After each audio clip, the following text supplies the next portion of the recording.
안녕하세요. 살다 보면 진짜 상종도 하기 싫은 사람이 있어요. 저와 남편에게는 시모와 시부가 그런 사람이었죠. 친자식이 아니라는 이유로 남편을 차별하는 것도 모자라서 그 와이프인 저마저 괴롭히려던 시댁이었으니까요. 그런 시댁과 얼마 전에 완벽하게 인연을 끊고 이렇게 평온한 마음으로 글을 쓰고 있네요. 지금이야 마음의 평화를 되찾기는 했지만 사실 이렇게 되기 직전까지도 엄청 힘들었어요. 남편은 물론 저보다 더 오랜 기간 힘들어했고요. 저희 부부의 힘겨운 사연 한번 들어봐 주세요. 저는 유복한 가정에서 자라진 않았지만 대신 화목한 가정이었고 사랑을 듬뿍 받으며 자란 외동딸이에요. 남편을 처음 만났을 때 남편은 참 힘들어 보였어요. 항상 어딘가에 쫓기는 것만 같았거든요. 대기업을 다니던 남편은 회사에서도 쫓기는 것처럼 일했고 집에서도 편히 쉬지 못하고 내내 밖으로 돌아다니더라고요. 당시 저는 집과 거리가 먼 곳에 발령받아 자취를 하는 중이었는데 저의 자취방에 오는 걸 남편이 무척 좋아했었죠. 그렇게 함께 있는 시간 동안 점점 안정을 찾던 남편은 저에게 프로포즈를 했어요. 그래, 우리 아들이 며느리감으로 아주 참한 아가씨를 데려왔구나. 공무원이라고? 안정적이고 좋은 직장만큼 좋은 게 없지. 프로포즈를 받고 처음으로 만난 시부는 다행스럽게도 좋게 봐주셨어요. 그런데 그 옆에 있던 시모는 전혀 다르더군요. 말단 공무원이 뭐가 좋다고 난리예요? 그런 거 공부만 좀 하면 다 하는 거예요. 집안에 돈 한 푼 없는 애를 데려와서는 꼭 어디 가서 자기 같은 애를 데려와? 어허, 며느라가 듣는 데서 무슨 말을 하는 거야? 이해해라. 네 시엠이 될 사람이 마음이 좁아서 그래. 시부 말에 시모는 입을 삐죽이고 있더군요. 시부는 그런 시모를 흘겨보고는 저한테 인자한 미소를 지으며 말했죠. 그래, 우리 아들이 이렇게 참한 아가씨를 데려왔는데 아버지 될 내가 가만히 있으면 안 되겠지. 어디, 내 명의로 아파트가 하나 있는데 그걸 너희 신혼집으로 쓰는 게 어떻겠냐? 남편이 아버지 하고 입을 떼는데 뜬금없이 옆에서 쇳된 목소리가 터져나왔어요. 당신 그게 무슨 말이에요? 그 아파트를 왜 첫째한테 줘요? 첫째 아들한테 집 해주면 둘째 아들한테 뭐 해줄 건데요? 아파트가 그거 하나뿐인데 그걸 주는 건 형평성에 어긋나죠? 우리 아들은 아들도 아니에요? 시모의 반대에 남편이 급하게 입을 다물었고 저는 당황한 표정으로 시모를 쳐다봤죠. 지금 당장은 현금이 별로 없어서 그렇지, 이 사람아.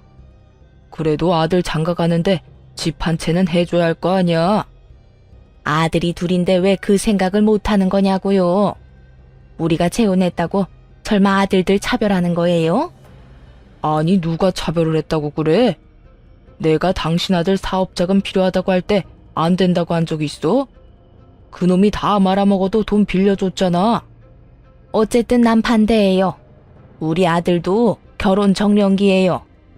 곧 있으면 결혼할지도 모르는데 형한테 주고 남은 찌끄러기나 받아먹게 할 생각인 거면 나 당신 가만 안 둬요.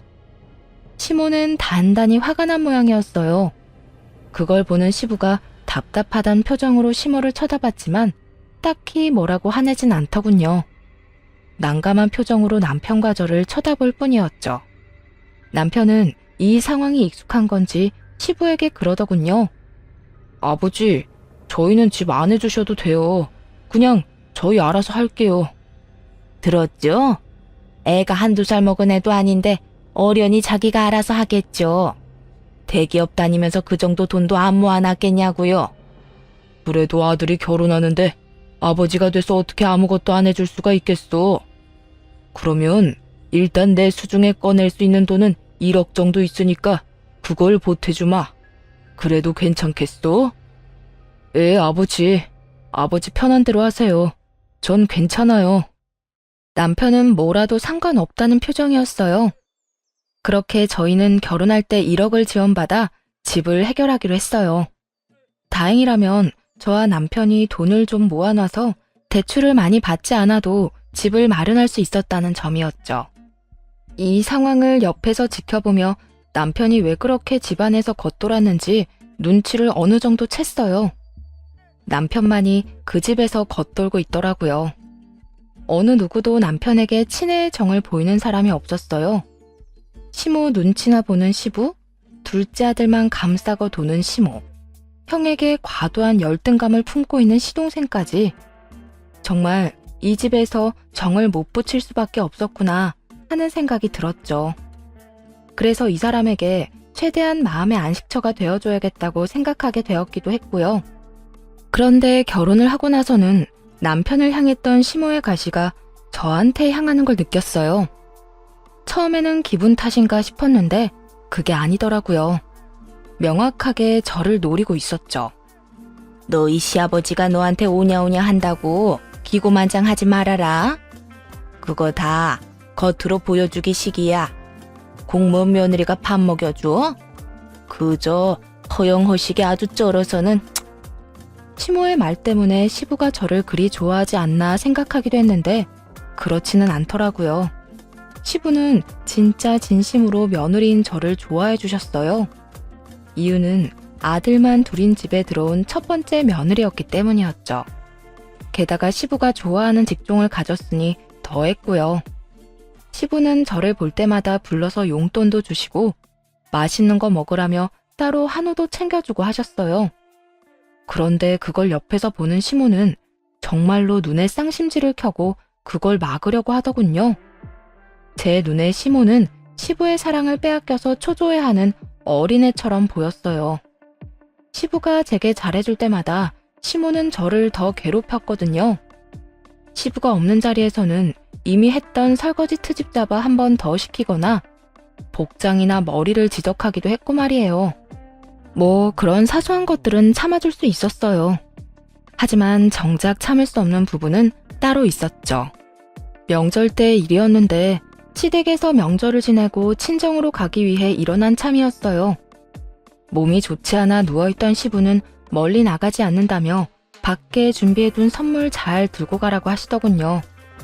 그렇게 시모와 함께 거실로 나와 현관으로 가는데 현관 앞에 시부가 말한 선물이 있더라고요. 8개나 되는 선물 상자들이 있었는데 시모가 그 중에서 2개를 골라주더군요. 안쪽을 슬쩍 보니 누가 봐도 생필품 세트였어요. 나머지는 고운 보자기에 포장된 누가 봐도 비싼 것들이었고요. 그런데 정말 수상하다고 여겨질 만한 게 눈에 보였어요. 선물이 모두 2개씩 딱딱 나눠져 있었거든요. 한눈에 봐도 아들들 둘에게 4개씩 나눠주라고 준 것 같아 보였죠. 나머지는 산삼에 자연산 송이, 한우 같은 것들이었는데 그 비싼 것들은 다 놔두고 시모가 생필품만 챙겨주더군요. 처음에는 시부가 그것만 주라고 했나 보다 싶었어요. 그래서 빈정이 상하긴 해도 별말 안 했죠. 미안해. 장인 장모님한테 드릴 선물은 내가 따로 준비했어. 남편 말에 저는 의아한 표정으로 남편에게 물어봤어요. 당신이 왜 그걸 따로 준비해? 우리가 같이 준비한 선물 있잖아. 아니, 아버지가 주신 거. 사실은 아버지 의도는 아닐 거거든. 어머니가 내 건 항상 저렇게 중간에서 가로채서 동생한테 줘서 아마 이번에도 예전처럼 행동하신 걸 거야. 내가 미리 사과할게. 그리고 왠지 그럴 것 같아서 선물도 하나 더 사놨고. 뭐? 여태까지 계속 당신이 그런 취급당했다고? 아버님은 계속 모르시고? 그거 이야기해야 하는 거 아니야? 이야기해봐야 아버지한테 안 먹혀. 내가 저번에 이야기했지만 우리 부모님 재혼 부부거든. 그것도 불륜으로 만나서 열렬히 사랑해서 재혼한 케이스. 그래서 그런지 어머니 말이라면 아주 똥으로 매주를 만든데도 믿는 신용이라도 하는 사람인 거지. 아들보다 여자가 더 중요한 사람이라. 제가 생각한 것과는 딴판인 시부의 모습에 솔직히 당황했어요. 남편은 그간 시부에게도 시모에게도 상처를 많이 받은 모양이더라고요. 그렇다고 이렇게 넘어갈 수는 없었어요. 게다가 이게 시모 단독으로 벌인 일이라면 시부도 알아야 하는 게 맞잖아요. 시부가 알고도 별다른 액션을 취하지 않는다면 그냥 그뿐인 걸로 끝내더라도 말이에요. 그렇게 명절이 끝나고 며칠 뒤 주말에 친정엄마가 시댁에 전해주라고 한 선물은 차에 두고 제가 새로 산 생필품 세트를 2개 들고 시댁으로 찾아갔어요. 남편이 왜 장모님한테 받은 선물을 안 가져가냐고 묻길래 일단 따라오라고만 했죠. 그렇게 들어가서 시부를 만나고 생필품 세트 2개를 전해드리며 시부에게 웃으며 말했어요. 아버님, 이번 명절에 아버님이 보내주신 명절 선물 세트 너무 감사했다고 비슷한 거 보내셨어요. 하면서 명절 선물 세트를 건넸어요. 그랬더니 시모가 그런 저를 보며 비웃으며 그러더군요. 이거 봐요. 없는 집안의 딸 며느리로 데려오니 명절에 이런 선물만 주고 성의가 없네 성의가. 비웃는 시모를 보며 저는 싱긋 웃으며 시부에게 말했죠. 어머님, 그런데 저희가 몇만 원짜리 명절 선물 세트에 몇십만 원짜리 선물을 보내면 받는 사람도 준 사람도 당황스럽지 않을까요? 솔직히 저희 어머니가 그 전에 챙긴 선물이 있긴 한데 아버님이 주신 선물 보고 그거 줘도 될까 고민을 많이 하셨거든요. 그 이야기에 시부가 순간 미간을 찌푸리더군요. 그게 무슨 소리냐? 내가 자연산 송이에 한우, 산삼까지 준비해서 보냈는데 명절 선물 세트만 달랑 갔어? 전 잘 몰라요, 아버님. 그냥 어머님이 그날 현관에서 저한테 주시는 대로 받아왔거든요. 혹시 무슨 문제 있으시면 어머님한테 여쭤보시는 게 빠를 것 같아요. 그 말에 시모의 얼굴이 똥 씹은 표정이 되더군요.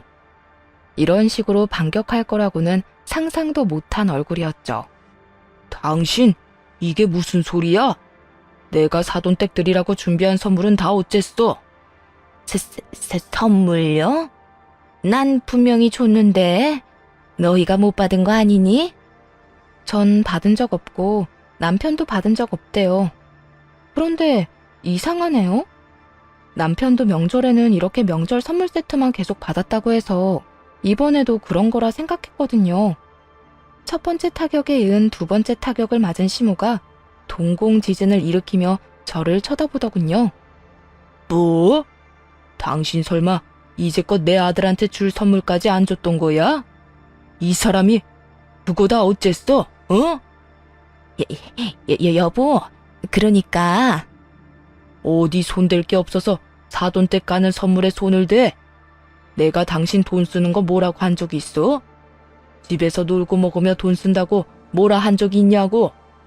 당신 등 따시고 배부르니까 다른 사람 것까지 탐내는 거야? 다시 다 가져와.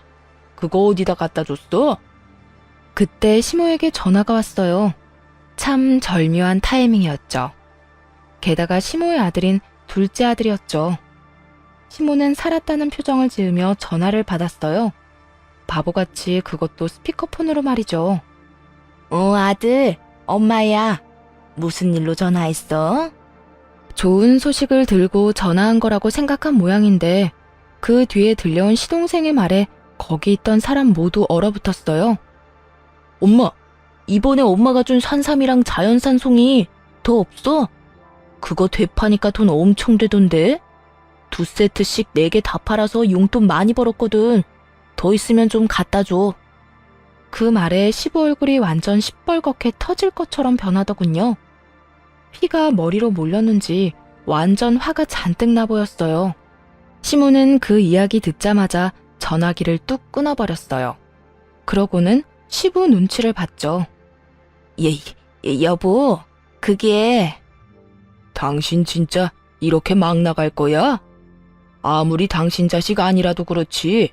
어떻게 아들 사돈댁한테 줄 선물을 중간에서 가로채? 거기에다 그걸 제 자식한테 다 몰아줘? 열내며 소리치던 시부가 시모에게 소리쳤어요. 당장 카드 가져와. 안 가져오면 당장 카드 끊어버릴 거니까 당장. 시모는 그 자리에서 시부에게 손이 발휘되도록 빌었지만 시부는 눈 하나 깜짝하지 않더군요. 결국 시모는 가지고 있던 시부 카드를 뺏기고 용돈을 다 쓰게 됐더라고요. 시부는 미안하다고 명절에 제가 가져가야 했을 선물 세트 대신 돈을 주시며 다음부터는 이런 일 없을 거라며 저를 달래려고 애썼어요. 사실 화가 난 대상은 시모였고 시부에게는 그런 사과를 받을 일도 없었지만 시모 보라고 시부에게 더 살갑게 굴었죠. 결국 시모는 저를 완전히 적으로 인식했나 보더라고요. 그런데 다행인 건 시부의 관심을 다 뺏길까봐 걱정돼서인지 집으로 저를 부르지는 않더라고요. 자연스레 시모가 일을 시키는 것도 사라졌죠. 그렇게 저는 편해졌고 남편은 예전보다는 더 나은 상황을 누리게 됐어요. 그리고 얼마 뒤 집에는 또 다른 경사가 생겼어요. 바로 시동생이 결혼을 하게 된 거였어요. 처음 상견례를 위해 만났던 자리에서 저는 깜짝 놀랄 수밖에 없었어요. 제 동서가 될 여자는 머리부터 발끝까지 명품을 휘감고 있는 엄청난 여자였거든요. 마치 나 정말 돈 많아요 라고 광고한 듯한 모습에 솔직히 움찔할 수밖에 없었어요. 어느 누가 이렇게 모든 소품을 명품으로 맞출 수 있을까요? 솔직하게 말해서는 어른들 보러 나오는 자리에 명품을 휘감고 온 것이 그리 좋게 보이지만은 않았어요.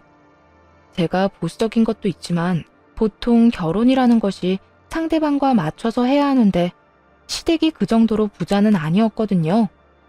그렇지만 시동생이 하고 있는 꼴을 보니 또 그렇지만은 않다는 생각도 했네요.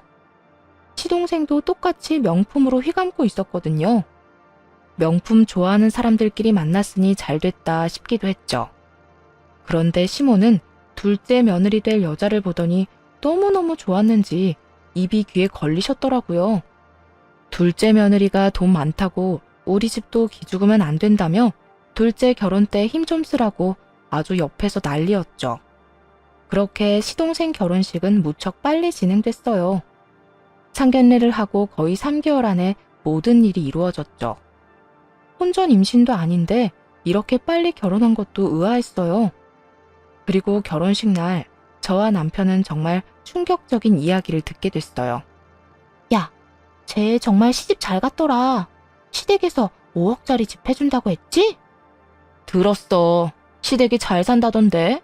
흔쾌히 집 해줬나 봐. 둘째한테 5억짜리 집 해줬으면 첫째한테는 더 비싼 집 해줬겠지? 암튼 돈 많은 집안 잘 물었네. 이런 이야기를 동서의 친구들이 나누고 있더군요. 저랑 남편은 동시에 서로를 바라봤어요. 이게 진짜인가 싶었거든요. 당신 아버님한테 뭐 들은 거 없어? 나한테 말해줄 것 같아. 설마 진짜 주신 거야? 전세 뭐 이런 거 아니고? 나도 몰라. 확인해봐야 알 수 있겠지. 아, 근데 왜 해줬을 것 같지? 남편은 불길한 기분에 영 우울한 표정이더군요. 상황을 정확히 모르니 일단 진정하고 결혼식이 끝나기만 기다렸어요. 집에 가서 물어볼 생각이었죠. 시동생 부부는 다음날 신혼여행을 떠나기로 비행기표가 예약된 터라 일단 가족들 모두 시댁으로 향했어요. 시부는 선약이 있어서 좀 늦게 올 거라고 하더군요. 그렇게 시댁에 도착했는데 시동생이 시모와 함께 집으로 왔더군요. 시동생이 저희 남편을 보고는 씩 웃더니 말했어요. 형은 이제 완전히 끈 떨어졌어. 아버지가 이번에 나 결혼하면서 아버지 아파트 증여해줬거든. 형이 이제 아버지한테 아무것도 아니라는 의미야. 아버지가 진짜 그 집을 증여해줬다고? 진짜로? 진짜로. 거짓말 같아? 엄마한테 물어보든지. 어쨌든 이제 앞으로 그 재수없는 면상 이 집에 들이대지 마. 여기 형 자리 이제 없으니까. 알아들었지? 시동생은 그간의 열등감을 모조리 털어내듯 남편에게 굉장히 공격적인 언사를 퍼부었어요. 대기업에 취직해 부지런히 생활하는 생판 남이나 마찬가지인 형과 매번 비교당하는 시동생의 열등감인 것이 말할 필요도 없을 만큼 명백했죠. 그렇지만 해도 될 말이 있고 하지 말아야 할 말이 있죠. 이 상황에서 어떻게 저런 말을 하는지 듣고 있는 제가 다 어이가 없더라고요. 게다가 시부가 없으니 일이 어떻게 된 건지 확인하기도 어렵더라고요. 그때 시모가 저한테 쐐기를 박더군요. 그러게, 네가 애초에 잘했으면 아버지도 너한테 뭐라도 주려고 하지 않았겠니? 이제 너한테 기대하는 거 하나 없다는 뜻이야. 괜히 아버지 심기 거스르지 말고 다시는 집 찾지 마. 아예 저희를 이 집안에 발도 못 들이도록 만들 심산이더군요. 남편은 당황한 듯 시모에게 되물었죠. 진짜 이게 아버지 뜻이라고요? 보이는 대로 믿어, 보이는 대로. 네 동생한테 5억이나 준 거 보면 너희 아버지도 우리 아들이 얼마나 잘하고 있는지 이제야 알게 된 거지. 그러니까 제발 앞으로 잘 사는 우리들한테 오지 말고 너희들끼리 살아, 너희들끼리. 시모 이야기를 듣고 남편은 화를 내며 소리쳤어요. 이거 다 아줌마 짓이죠? 아줌마가 우리 아버지 살살 꼬셔서 동생한테 증여하라고 했을 거 아니에요. 아버지가 처음에 저 결혼할 때 그 집 주려고 하신 것 때문에 지금 이러는 거잖아요. 남편이 이야기하는 걸 들어보니 느낌이 오더라고요. 시부 명의의 그 집이 자기 친자식이 아니라 전처 자식에게 갈까봐 걱정된 모양이었어요. 그러니 결혼도 급하게 시킨 모양이고 그 결혼을 이유로 집까지 증여해달라고 했겠죠. 니들 마음대로 생각해. 그리고 너 시아버지한테 예쁨 받는다고 그런 식으로 까부는 거 아니다. 그러다 큰 코 다치는 수가 있어. 그런데 그때 시부가 문을 콱 열며 들어오면서 소리치더군요. 왜 이렇게 시끄러워? 아, 여보, 오셨어요? 얘네들이 저한테 당신이 둘째한테 5억짜리 집 증여해 준 거 진짜냐고 캐묻더라고요. 아니, 그 집이 마치 자기 것처럼 그렇게 얘기하는데 내가 어이가 없어서 큰 소리 좀 냈어요. 그 집을 우리 집처럼 생각한 적 없었어요. 그렇게 말한 적도 없었고요. 다만 두 아들에 대한 시부의 차별이 너무 심하다고 생각할 뿐이었죠. 아버님, 정말로 아버님 집 둘째 도련님한테 증여한 거예요? 네가 그게 왜 궁금해? 너도 돈 욕심 나냐? 너도 그러는 거 아니다. 돈 욕심 난다고 네 시어머니랑 동서한테 그렇게 예의 없이 따져 물어? 내가 둘째한테 집을 해주든 말든 너희가 무슨 상관이야? 너희도 1억 가져갔잖아. 제가 어머님이랑 동서한테 예의 없이 굴었다고요? 제가 도대체 어떻게 예의 없이 굴었다는 거예요, 아버님? 네가 첫째 결혼할 때 돈 적게 줬다고 동서랑 너희 시어머니한테 한 소리 했다며? 그게 그 사람들한테 말해서 해결될 일이야? 말하려면 나한테 하지, 어? 맹세코 그런 말 한 적도 없었어요. 그 증여 사실조차 방금 전에 알았는데, 그리고 동서를 만난 건 결혼식에서 사진 찍을 때가 다였어요. 그런데 시부가 그렇게 이야기하니 정말 미치고 환장하겠더라고요. 게다가 완전 답정너였죠. 답은 정해져 있고 제가 그에 맞춰야 하는, 그렇지만 안 한 걸 했다고 할 수는 없잖아요. 시부 옆에서 실실 웃는 시모를 보니 대략 느낌이 왔어요. 이 인간들이 그 5억짜리 집 뺏길까봐 완전히 쐐기를 박아버린 거였어요. 저랑 남편이 시부에게 미움받도록 말이죠. 없는 말까지 만들어서 할 정도로 급했나 보더라고요. 내가 둘째한테 다 들었으니 발뺌할 생각하지 마라. 오냐오냐 예쁘다 해줬더니 아주 사람을 갖고 놀아. 너한테 실망이다. 앞으로 우리 집에 오지 마. 내가 해준 거 고맙게 생각도 안 하고 내 재산만 탐내는 너희들은 나하고 이제 인연 끝이야. 아버지, 지금 무슨 소리 하시는 거예요? 와이프한테 무슨 그런 말을 하냐고요? 그리고 이 상황에 제가 한마디 안 하는 게 더 이상한 거 아니에요? 제가 왜 말을 못해요? 제가 아버지 친자식인데. 저한테 1억 주고 동생한테 5억짜리 집 해주신 이유가 뭔데요?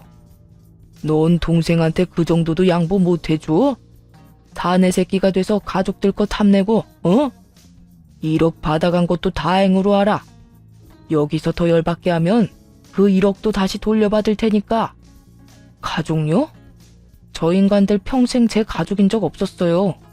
그런데 이제 보니 아버지도 제 가족은 아닌 것 같네요. 아버지 생각 잘 알았으니 아버지 말대로 2번 다시 안 찾을게요. 인연 확실히 끊어주면 되는 거죠? 너 봐. 너 자식은 속이 좁아서 안 되는 거야. 오냐? 오지 마. 너 같은 자식 나도 필요 없어.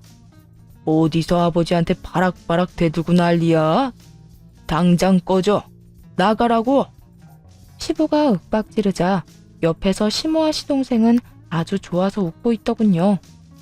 자기들 생각대로 잘 됐다 싶었나 봐요. 저는 남편을 말릴 생각으로 말했어요. 여보, 괜찮겠어? 이렇게 그냥 가면 가족들이... 가족? 당신도 봤잖아. 여기 내 가족 없어. 이제 앞으로 내 가족은 당신이랑 당신 가족들 뿐이야. 나가자. 여기 1초도 있기 싫으니까. 남편과 저는 시댁 밖으로 쫓겨나듯 나왔네요. 그리고 그날 이후로 완전히 시댁과 저희는 인연을 끊었죠. 상심하며 힘들어하는 남편을 위해 저와 친정 식구들은 남편과 함께 여행도 자주 갔어요. 맛있는 것도 많이 먹으러 갔고요. 그렇게 아이가 생기고 점차 남편의 상처도 아물고 있었어요. 새로 생긴 딸아이 보는 재미에 흠뻑 빠져서 그쪽 생각은 나지도 않았죠. 그런데 하루는 연락 올 일 없는 사람에게서 연락이 왔더군요. 바로 시모였어요. 처음에는 당연히 받지 않았어요. 이제와 연락하는 이유를 알 수 없었거든요. 혹시나 싶어 남편에게도 물었더니 남편에게도 연락이 왔었다고 하더군요. 남편도 전화를 안 받았대요. 보통 몇 번이나 연락을 안 받으면 연락을 안 할 줄 알았는데 더 집요하게 연락을 하더군요. 그러더니 어느 순간 연락이 끊겼어요. 그리고 그 다다음 날 주말 오후쯤 시모가 집으로 찾아왔더군요. 시부 돈으로 열심히 사치스럽게 살던 시모는 얼굴이 아주 헬쑥해진 데다가 몰골이 말이 아니었죠. 말이 곱게 나오지 않았어요. 솔직히 그렇잖아요. 영 끊게 만든 사람이 시모와 시동생인 걸 아는데 어떻게 고운 목소리가 나오겠어요? 여긴 어쩐 일로 오셨어요? 내가 못 올 것이라도 왔니? 아들 집에 오는 게 나쁜 일은 아니잖아. 아들요? 그래. 우리 아들 어디 있니? 어이가 없더라고요. 연락을 하지 말라느니 연 끊고 살라더니 왜 이제 와서 아들 타령하는 건지. 여보, 안 들어오고 뭐해? 남편이 제가 빨리 돌아오지 않자 현관문 쪽으로 나오며 물었어요. 그러고는 시모의 얼굴을 보고 얼굴을 딱 정색하더라고요. 아, 여보, 이분이 여기 와서 아들 찾으시는데? 여긴 왜 찾아오셨어요? 전화 그렇게 하시더니 얼마나 중요한 이야기 하시려고 여기까지 찾아오셨대? 중요한 말이야. 너희 아버지 암 걸리셨다. 대장암 2기래. 당분간 입원해서 치료해야 한다는데 네가 아들이잖아. 그러니까 네가 너희 아버지 평간호 좀 해. 남편은 시모의 말에 어이가 없는 듯 말문이 막힌 모습이었고 저는 화가 났어요. 아니, 이게 무슨 경우 없는 일이에요? 언제는 저희를 가족으로 인정 안 하시겠다면서요. 분명히 마지막에 봤을 때 저희한테 뭐라고 하셨어요? 2번 다시 집에 오지 말라면서요. 그땐 이런 일도 본인들이 다 감당하겠다고 생각하고 그런 말 한 거 아니에요? 화를 내며 그렇게 이야기하자 시모가 새초롬한 모습으로 받아치더군요. 그래도 네가 맏며느리면 맏며느리답게 행동해야지. 친아들이 당연히 부양을 해야 되는 거 아니니?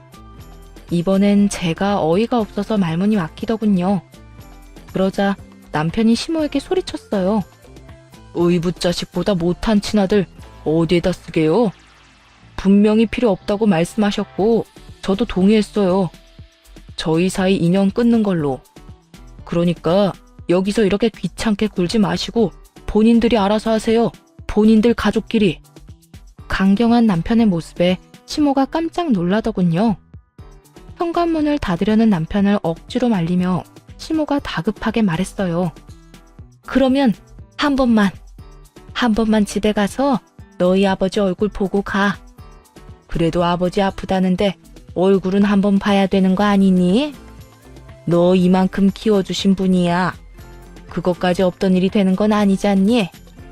남편은 갈등하고 있는 모습이었어요. 하긴 암에 걸렸다니 한번 가보긴 가봐야 할 것 같더라고요. 인연을 끊었다고 해서 천륜이 끊어지는 건 아닌지라 남편도 마음이 좀 약해진 모양이었어요. 딱 한 번이에요. 얼굴만 보고 갈 테니까 잠깐 기다리세요. 그것뿐이었는데도 시모는 굉장히 좋아하더군요. 저도 남편과 함께 정말 오랜만에 시부를 보러 병원으로 방문하게 됐어요. 거의 2년 만이었죠. 병실에 들어가니 시부가 앉아 있었고 저희 얼굴을 보고는 슬그머니 고개를 돌리시더군요. 본 척도 안 하고 인사도 안 하더라고요. 시모가 두 사람 사이에서 부산스럽게 움직이며 그러더군요. 여보, 당신 아들 왔어요. 예, 너도 멀뚱멀뚱 서 있지 말고 어서 앉아. 이것 좀 봐라. 네 아버지 이렇게 말라 비틀어져서 네 아버지 불쌍하지도 않니? 시모는 저희의 동정심을 자극하려고 아주 노력하고 있었어요. 솔직히 들을 가치도 없다고 생각했지만 제 부모님은 아니니 일단 시모의 헛소리를 듣고 있었고요. 시모는 점입 가경이었죠. 당신도 이제 걱정 말아요. 당신 아들이 이제 왔잖아요. 장남. 맏며느리랑 장남이 당신 잘 보살펴 줄 거야. 또 튀어나온 그 말에 남편이 코웃음을 치며 말했어요. 우리더러 자식도 아니라고 한 사람이 아버지예요. 어머님은 그 일에 한몫하셨고요. 그런데 왜 우리가 아버지를 보살펴요? 친아들보다 아끼는 둘째 아들은 어디 가고 두 분만 계세요? 걔들 없으면 우리도 아무것도 안 할 거니까 지금 당장 불러와요. 남편은 당장 시동생과 동서를 불러오라고 딱 잘라 말했어요. 동생네 없으면 지금 당장 가겠다고 으름장을 놓자 시모가 그제야 시동생에게 전화를 했어요. 시동생은 신드렁한 표정으로 느긋하게 병원으로 들어오더군요. 바쁜 사람은 왜 불러? 아버지 왜 안 모시냐? 네 일 아니야? 이게 왜 내 일이야? 형이 친아들이잖아. 그러면 친아들이 아버지 데려가는 게 맞는 말이지. 친아들이고 가짜 아들이고 뭐가 중요해? 받은 만큼 하면 되지. 네가 받은 5억 딱 그만큼 아버지 책임져. 네가 그만큼 하면 난 아버지한테 받은 1억만큼 책임질게. 그게 공평하다고 생각하지 않아? 친아들보다 증여 많이 받아갔잖아. 형, 우리가 증여 좀 받아갔다고 아버지 재산이 없는 게 아니잖아. 아버지 돌아가시면 어차피 이 재산들 다 형 건데. 말은 똑바로 해. 너랑 어머니도 돈 받는 거거든? 나한테 아버지 모시게 하려면 5억 받은 거 토해내. 그거 아버지한테 돌려주면 내가 그 돈으로 아버지 모실게.